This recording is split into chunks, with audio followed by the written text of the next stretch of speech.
नमस्कार शेतकरी बांधवांनो. सध्या शेतकऱ्यावरती किती वाईट दिवस आलेत याचं एक मी उदाहरण तुम्हाला दाखवणार आहे. आणि शेतकऱ्याची अतिशय गंभीर परिस्थिती झालेली आहे.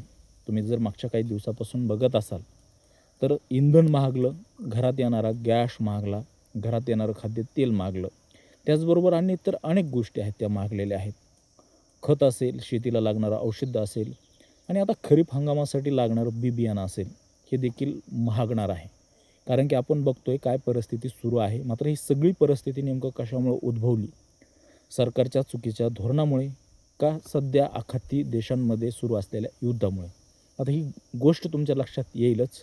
जे उदाहरण आहे ते मी तुम्हाला सांगण्याचा प्रयत्न करणार आहे. सध्या बिकट परिस्थिती देशात सुरू असताना शेतकऱ्याच्या शेतमालाला योग्य भाव नाही.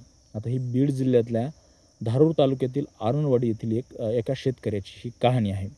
आता भास्कर शिंगारे या शेतकऱ्यानं काही दिवसापूर्वी 12 गोण्यामध्ये 602 किलो कांदा भरला आणि सोलापूरच्या कांदा मार्केटला विक्रीसाठी नेला. मात्र त्या ठिकाणी कांद्याला भाव किती मिळाला तर 50 पैसे प्रति किलो भाव मिळाला.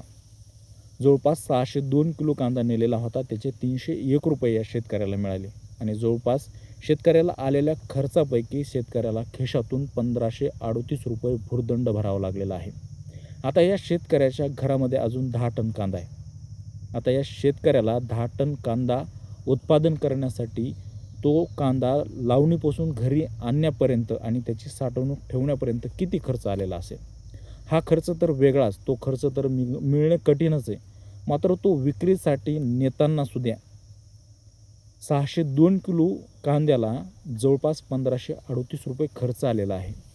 मग हा 10 टन कांदा जर विकायचा असेल तर विचार करा या शेतकऱ्याला किती भुर्दंड सहन करावा लागणार आहे आणि दर कधी मिळणार आहेत? आता सध्या झालेली गंभीर परिस्थिती पाहता आपल्याला तर वाटत नाही की लवकर दर कांद्याचे सुधारतील.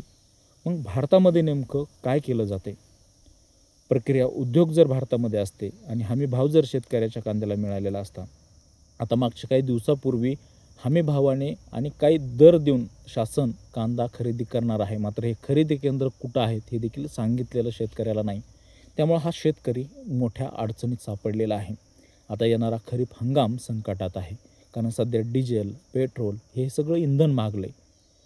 ट्रॅक्टरला लागणारं इंधन वेळेवर मिळत नाही. रात्र पंपावरती जागं राहून अनेकांना पेट्रोल मिळतं आहे, अनेकांना मिळत नाही आणि डिझेल तर अनेकांना मिळत नाही. त्यामुळं ट्रॅक्टरमध्ये काय टाकायचं, शेती कधी नांगरायची आणि खरीपाची पेरणीची तयारी कधी करायची, असं मोठं संकट शेतकऱ्यावरती आलेलं आहे.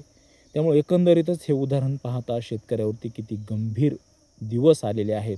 ते कोणामुळे आलेले आहेत हे तुम्हाला चांगलंच माहीत आहे आणि कशामुळे आलेले आहेत हे देखील तुम्हाला चांगलंच माहीत आहे.